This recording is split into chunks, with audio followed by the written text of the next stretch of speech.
Hey, this is Jonathan and Christian with Elections Essentials. Thanks for joining us. And this week, we're going to talk about how to know which races to get involved with. And there's a few things you need to answer first. The first one is, what is your goal? You need to know what that policy victory is you're going after, because otherwise it's really hard to know who you need to support and not support unless you know exactly what you're trying to achieve. And once you have that goal in mind, then next you got to think, what are you going to use the election to do to get closer to that goal? Are you trying to elect a majority to pass your goal? Are you trying to make a statement? Are you trying to build your notoriety by defeating a vocal opponent, for example? Are you trying to elect champions that are going to carry that goal and fight for it at whatever elected body that you're trying to impact? Or are you trying to support your friends? Let them know around election time that they have allies standing with them on this issue that matters to you. So you need to process those things. First, we're going to talk about incumbent races. And as we go through this, Christian's going to be the optimist. I'm going to take the role of the person that throws cold water on it as we go through each type of election and ask some good questions about whether we should get involved in those kind of races or not. So, Christian, incumbents. Incumbents, my favorite, because they usually have a good winning record. Like you listed a number of questions you should ask yourself about whether or not to get involved, whether they're a champion, whether or not they're going to help you build a majority. So those are the first primary questions you should really be asking yourself. So the other question you should ask yourself is, if this incumbent does not win, will it drastically change the environment? In some races, one vote, one person on the board makes a difference within a number of policy issues, makes a difference between the majority and the minority, makes a difference whether or not something gets out of committee.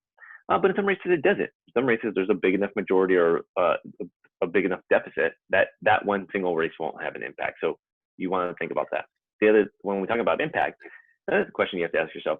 Will your involvement in this race have an impact on the race? Now, we'll talk about the importance of that when it comes to incumbents in just a second, but really constantly ask yourself, will I be able to make a difference? And will I be able to demonstrate to that elected official, to partners, to our organization that we've made an impact? And also, will it be noticed? There's a big difference between having an impact and will it be noticed? And that's a little bit on the back end of after the election. So I'm taking the pros on why to support an incumbent. And the first one I already mentioned, incumbents have a great winning record.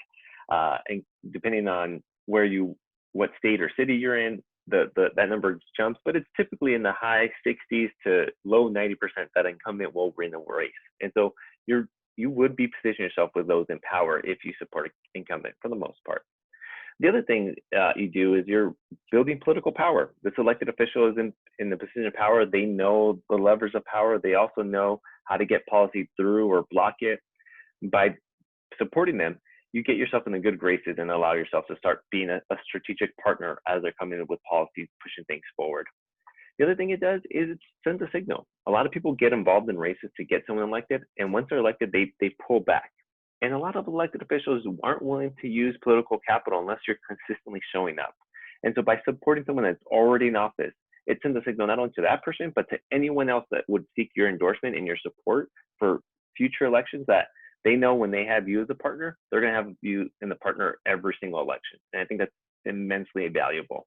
The last note of the benefit of supporting an incumbent is incumbents are in positions of power. They typically got there on the back of a coalition, and they might have built an even broader coalition while in office. And so as an organization, you really think strategically that by joining this coalition, you'd have unlikely partners that you otherwise wouldn't have access to or have an opportunity to really roll your sleeves up and lock arms and work together on a collective mission, which could really give you power, not only to get that person elected, but really have a partner to help push your agenda once that person's back in the halls of power. So joining the coalition, a high winning record, builds your political capital. These are all the reasons I would say you should think about supporting the incumbent. But not always rosy. So what's some negatives to supporting the incumbent? There's a flip side to some of those. And so when you are considering whether to support an incumbent, there are some negatives that you need to keep in mind before you jump right in with both feet. One is they do have a high win success rate.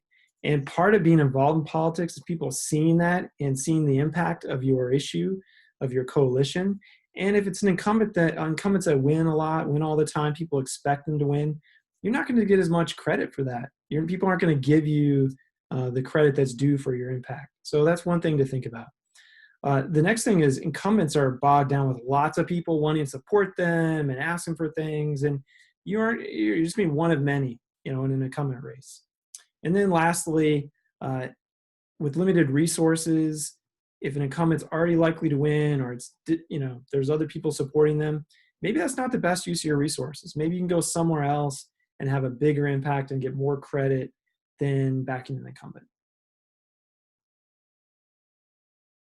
So we got now challenging incumbents. So Christian, there's another kind of race. We have backing incumbents, but what about if you're trying to challenge them?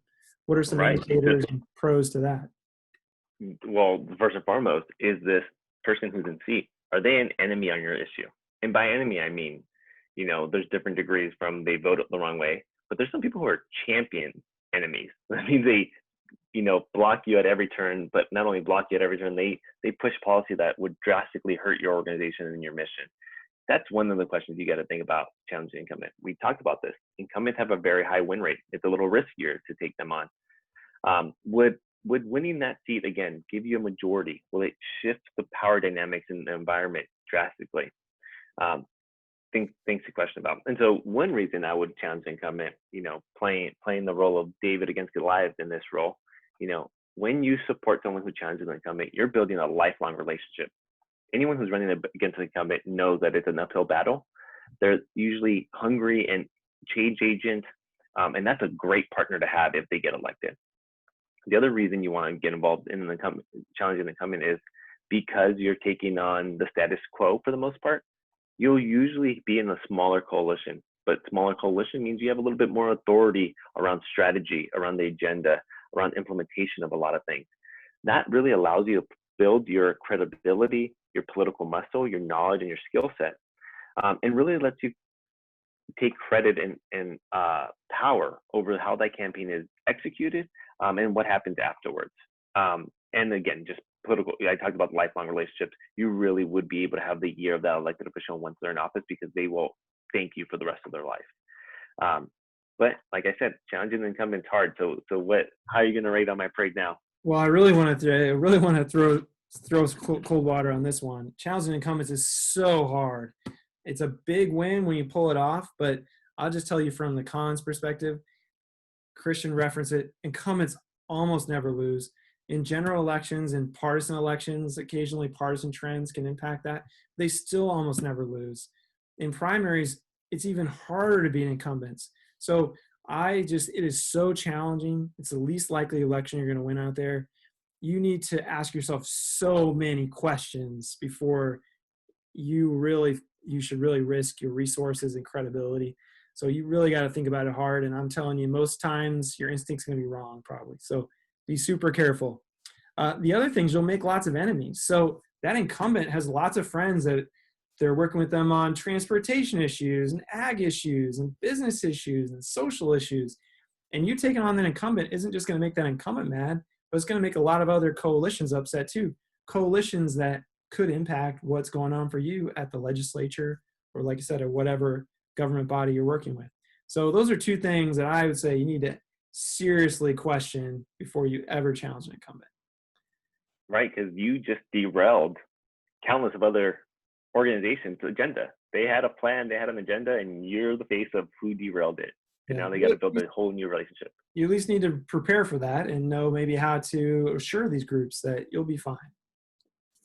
Well, there's another group of races, Christian, that's I think really interesting. It provides lots of opportunities, but it's when there is no incumbent. We call those an open seat, meaning there's no incumbent running. They're all new candidates.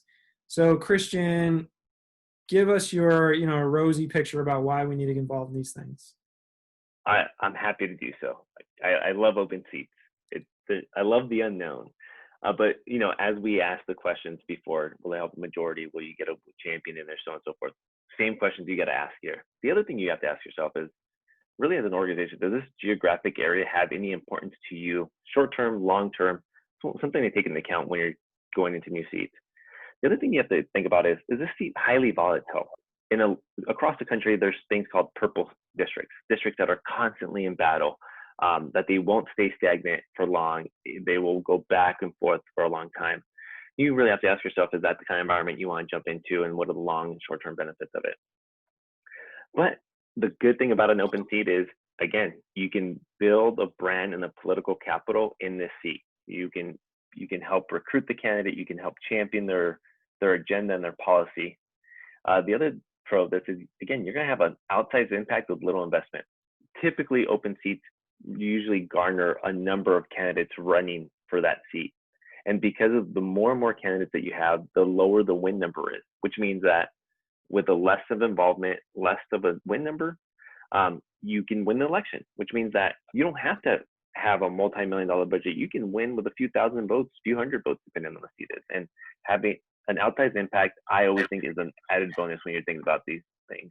Lastly, because there's so many people running typically for these seats, is your endorsement is going to matter a lot. And so getting involved in these races are so important, because it really allows you to plant your flag and say, we are a member of this community, we are good stakeholders, and we will help you win and have an impact on your race. So those are the pros I see when it comes to open seat challenges. Well, this is the hardest cons of all of them, because I love open seats so much. I think open seats are huge opportunities for advocacy groups to make a difference. So this is a tough one for me. But there is a con. If you are the kind of person that likes data, you like to really know where you're coming from in this race, you really like to know what's going to happen and predict it, then you don't want to be anywhere near open seats. Because open seats, there's so little information. It's so hard to know. Polling is sometimes unreliable. Voters are like 75% undecided, and it's really hard to know where they're going to fall until the votes actually happen. So it is a bit of a risk when you get involved in a race with 4 or 5 candidates, or even 2. You don't really know until voters cast that ballot what they think about those people. And you can poll, you can use anecdotal evidence, but again, you don't really have that knowledge that you would in an incumbent race, where people have a established frame of mind about the incumbent already. So that's my number one con of an open seat. It's always a little bit of an unknown, uncertainty around data and what voters are thinking, but still a huge opportunity. So with that, Christian, we're going to another kind of election that doesn't involve candidates. We're just going to bypass the candidates altogether, tell those politicians to get out of the way. We're going to pass some laws without them. Talk about ballot measures. You take it straight to the people. That's kind of democracy I like. Let the people cast thumbs up or thumbs down on how we use our taxes, what services we provide. Democracy at its finest. But we got to ask a lot of questions of whether or not we should get involved in this race. So we talked about it. The same questions apply here. But another thing you have to ask is, will this measure directly impact your mission or your organization or your members? Another question you got to ask is, similar to other ones, is what's the likelihood of passing? Different states have different thresholds. Some is 50+1, some is 60%. The threshold changes. So really important for you to look into what that threshold is and how likely this is likely to pass.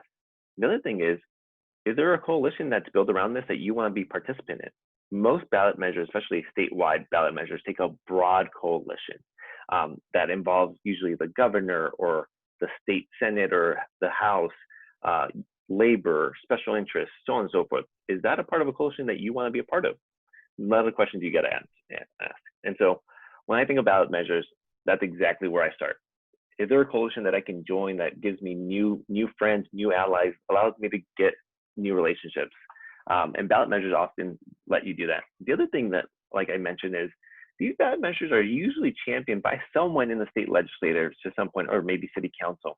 It allows you to gain that political favor without having to get them elected, without having to spend a lot of resources on getting that person elected, but rather an issue that's a little more apolitical typically than really getting in a D versus R race. And then the other thing is, typically when it comes to ballot measures, if you're involved in it, it usually means that you've had a hand in pushing that policy forward. It directly impacts you. And again, being a part of a ballot measure agenda allows you to dictate some of the implementation of how that tax law is going to be used or how that law is going to be actually implemented. So those are all the reasons I like ballot measures. I can't see any possible negatives when it comes to ballot measures, Jonathan. There's a lot of negatives when it comes to ballot measures. Uh, let me just talk about a few of them here. The first thing is ballot measures are really. Remember we talked about beating incumbents, how hard that is. This is this is even harder. And it depends state by state. Every state's a little different. But passing ballot measures are harder. And the reason I say that is because voters are, I think, naturally conservative, and not in the conservative ideology perspective.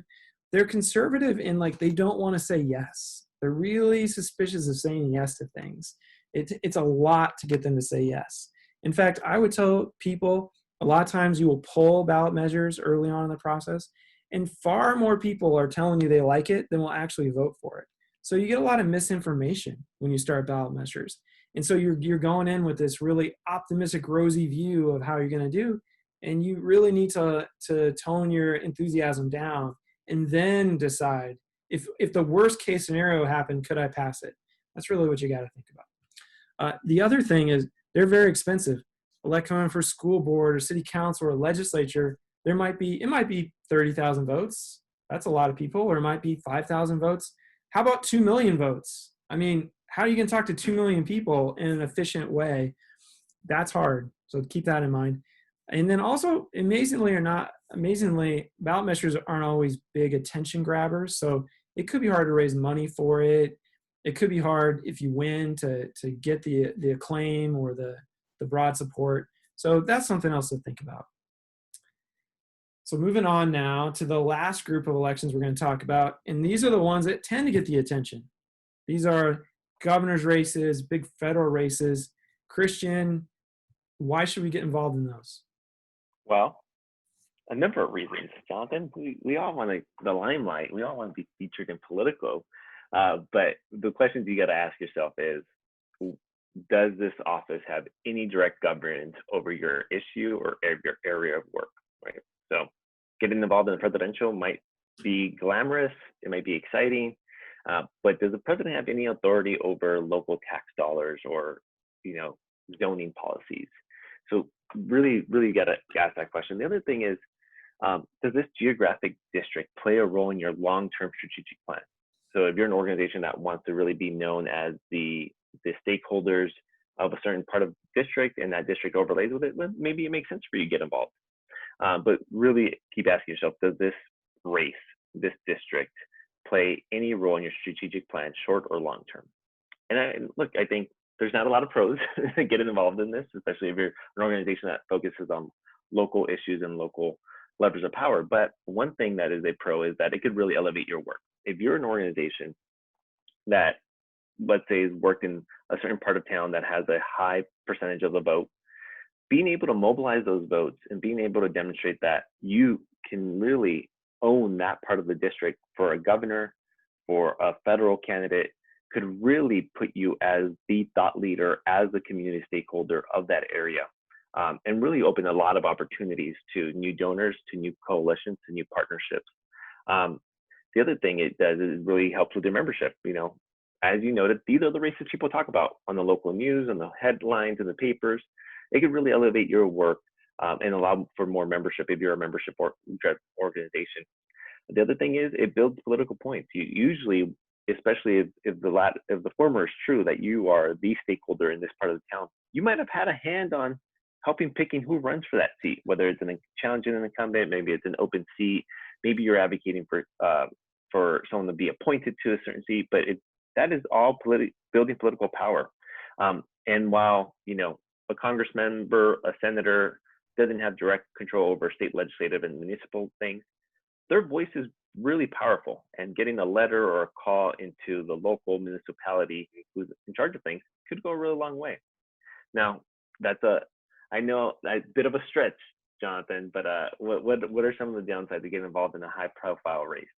Yeah, and I think you mentioned, and just give the people perspective, we're mostly talking to people that are local or state kind of level advocacy groups, not groups with large national or state membership lists. So in that perspective, I think we've got to put it in that perspective. It is very expensive, back to the ballot measure, to impact a big race. And there are ways that you could, find a little narrow niche and do that. But once again, these races have millions and millions of dollars being spent. To make a dent in that, you got to spend a lot of money or be super creative. And so your impact isn't probably going to be felt unless you spend a lot of money. And then also you have very little control over strategy. So you're not the one driving that train. Someone else is. So those are a couple reasons why I would tell you find other ways to support them, but maybe don't jump in their big election. So Christian, we went through a number of different races that you should decide between, and obviously there's always a time you say yes and always a time you say no for all these races. So we're not trying to say you should never do ballot measures or you should always do open seats, but I hope you listened to some of these questions and points and understood them as things that you need to ask yourself while you go through these races to decide whether they're the right ones for you. So if you have any questions, Christian and I are always available via email or phone to answer your questions. But I hope this helps you make some good decisions this fall in elections. All right. Thanks, Christian. Good talking with you.